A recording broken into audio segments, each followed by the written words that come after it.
अल इस्लाम studio में खुश आमदीद।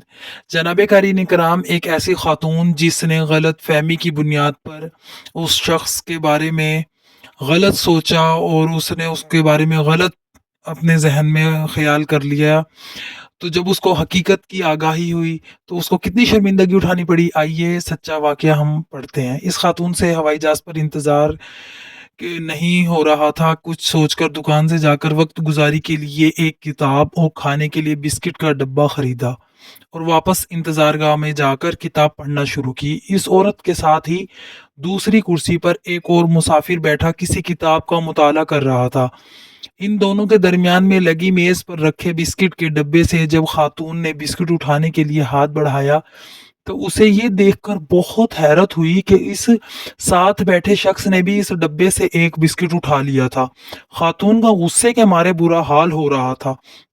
उसका बस नहीं चल रहा था कि वरना वो इसके मुंह पर इस बेजोकी और बेअदबी के लिए थप्पड़ तक मारने का सोच रही थी। उसकी हैरत उस वक्त दो चंद हो गई जब उसने देखा कि जैसे ही वो डब्बे से एक बिस्किट उठाती है, वो मुसाफिर भी एक बिस्किट उठा लेता है। गुस्से से बेहाल वो अपनी झंझलाहट पर बमुश्किल काबू पा रही थी।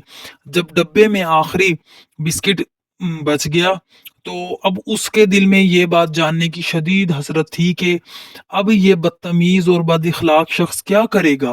क्या वो अब भी इस आखिरी बिस्किट की तरफ हाथ बढ़ाएगा या ये आखिरी बिस्किट इसके लिए रख छोड़ेगा।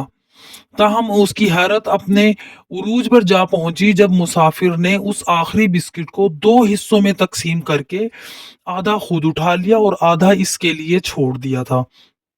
खातून के लिए इससे बढ़कर इहानत की गुंजाइश नहीं रहती थी। आधे बिस्कुट को वहीं डब्बे में छोड़कर किताब को बंद करते हुए उठकर गुस्से से पांव पटकती इमिग्रेशन से होती हुई जहाज की तरफ चल पड़ी। जहाज में कुर्सी पर बैठकर अपने हैंड बैग में से ऐनक निकालने के लिए खोला तो ये देखकर हैरत से उसकी जान ही निकल गई कि उसका खरीदा हुआ बिस्किट का डब्बा तो जूं का तूं बिस्किट उसके परस में ही बंद रखा हुआ था। नदामत और शर्मिंदगी से उसका बुरा हाल हो रहा था।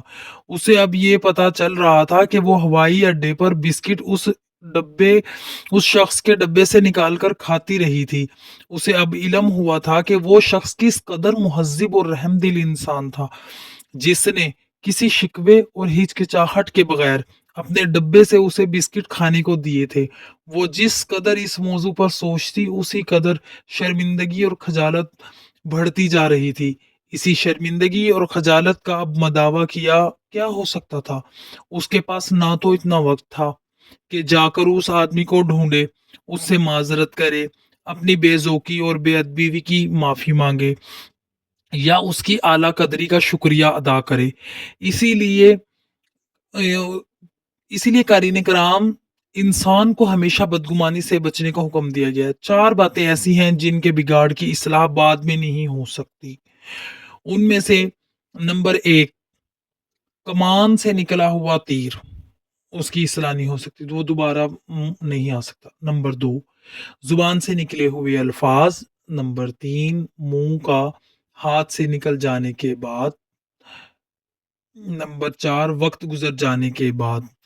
जनाब, अगर आपको हमारी ये तहरीर पसंद आई है तो हमारी वीडियो को लाइक कीजिए, हमारे चैनल को सब्सक्राइब करके हमारी हौसला अफजाई कीजिए और आखिर तक हमारा साथ दीजिए। अपने दोस्तों में वीडियो को शेयर कीजिए। अपना ख्याल रखें। अल्लाह हाफिज़।